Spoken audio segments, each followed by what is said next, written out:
Salut tout le monde et bienvenue pour ce nouveau tutoriel de dessin. On va cette fois dessiner un crâne de squelette humain et je pense que le prochain tutoriel sera un tuto sur les visages. Et enfin, j'ai envie de dire, parce que ça fait très longtemps qu'on me demande de faire ce tutoriel, j'ai jamais trop eu le courage de m'y attaquer, mais en ce moment j'y pense. Mais je peux pas vous confirmer, je peux pas encore vous confirmer en tout cas que ce sera le prochain tutoriel, mais on s'en rapproche. Alors pour venir au dessin, on va créer un repère qui nous servira à proportionner le crâne et à diviser chaque zone. Et pour ça, je trace 4 segments disposés à égale distance et je rajoute au centre une ligne verticale. Ça nous donne 3 rectangles, ou plutôt 3 rangées divisées en 2. Et ensuite, on va faire la base du crâne. Je trace donc un cercle à partir du centre du premier segment. On peut aussi le faire avec un compas. Et je fais même plusieurs tours avec la main jusqu'à ce que la rondeur me convienne. De toute façon, on pourra gommer.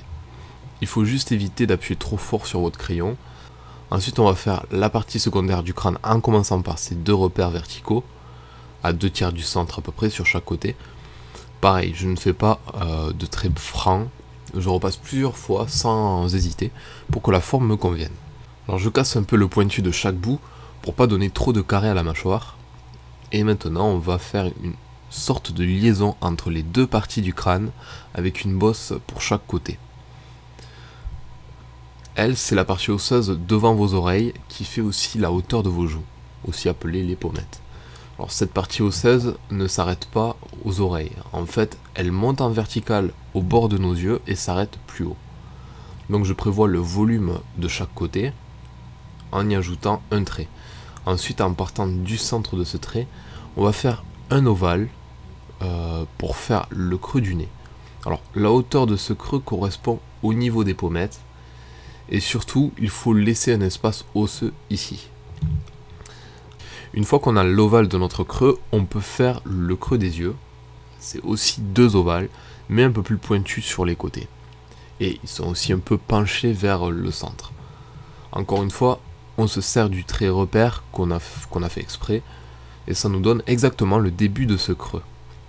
Et on fait ça des 2 côtés, en laissant à peu près la moitié de l'espace de cette colonne pour les pommettes. Alors pour comparer le creux des yeux, ça me fait penser un peu à la forme de certaines lunettes de soleil, donc ça peut aider. Bref, ensuite, à partir de notre 3e trait, et en commençant par le bout de notre bosse osseuse, ici, on va clairement créer un détachement entre la mâchoire inférieure et le reste du crâne. Et pour ça, avec le crayon, je refais la même forme que dessous, mais en laissant un peu d'espace. Et on rejoint le plus parallèlement possible l'autre extrémité de notre bosse osseuse. Voilà. Et je marque de suite la profondeur en assombrissant la partie haute de ces nouvelles courbes. Et quand on a fait ça, depuis l'assombrissement, je vais créer une nouvelle courbe droite et on s'imagine bien que les dents se retrouveront au centre. Du coup, je sépare les 2 rangées par un nouveau trait un peu courbé. Une fois que vous avez ça, vous pouvez vraiment vous amuser à personnaliser ce dessin, puisque on va dire que les bases, le croquis, le schéma est terminé, à part les dents. Ou sinon vous avez le choix, vous continuez à lui donner du réalisme, et c'est ce que je vais faire dans la suite de cette vidéo.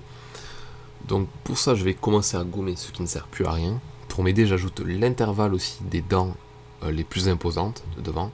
J'arrange un peu les défauts de construction avec le crayon. Tout ça en regardant un peu toutes les zones. Et je commence à assombrir nos contours avec un pastel noir. Pour l'instant, j'ai assombri le dessous des pommettes et l'extrémité gauche du crâne. Maintenant, je vais donner un peu de texture à cette matière osseuse du crâne. Je vais lui faire ressortir une fissure osseuse et lui donner un nouveau volume. Pour ça, j'utilise mon estompeur, ou le doigt, si vous appelez estompeur, soit du papier. Et je vais étaler un peu le pastel que j'ai appliqué sur le bord du crâne, sur leur bord du crâne, vers le centre. Je l'étale en faisant attention de bien dégrader à mesure que je progresse vers le centre. Et pour la fissure, j'augmente sa profondeur avec le pastel noir et j'estompe dans une direction, c'est-à-dire vers la droite.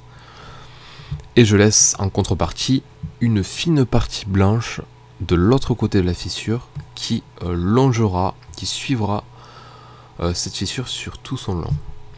C'est un moyen de la mettre en valeur. Et je continue à ajouter de l'ombre de l'autre côté, mais également sur la pommette avec cette technique d'estompe. Alors je passe un peu sous le contour des yeux, je place quelques autres fissures et je m'occupe de l'intérieur du creux des yeux. Alors la lumière aura du mal à rentrer, donc c'est très sombre, surtout vers le haut, donc la plupart du cas c'est noir.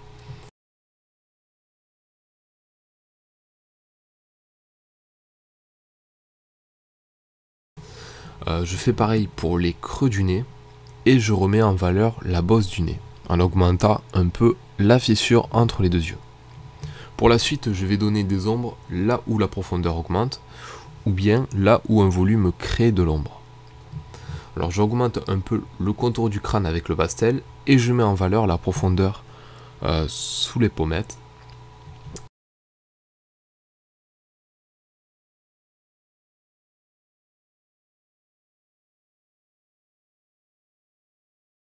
Et je m'occupe enfin des dents, environ 10 à 12 dents visibles en haut et 12 à 14 dents pour la mâchoire inférieure, c'est à peu près ça. Je fais ça au crayon et par la suite on va assombrir les dents sur les côtés, donc sur les extrémités, pour donner un peu de volume, de profondeur à cette dentition. Maintenant je vais terminer nos ombres et volumes en donnant un peu plus de profondeur vers le bas des pommettes. Ça fait ressortir un peu mieux le contour des yeux, mais c'est pas forcément nécessaire.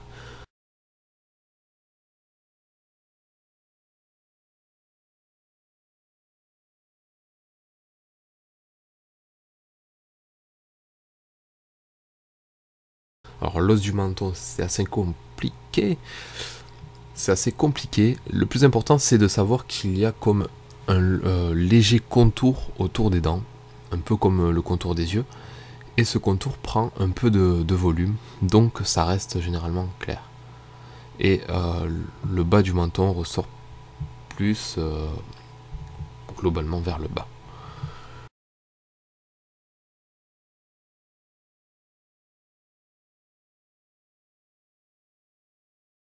Et voilà, on vient d'achever notre crâne.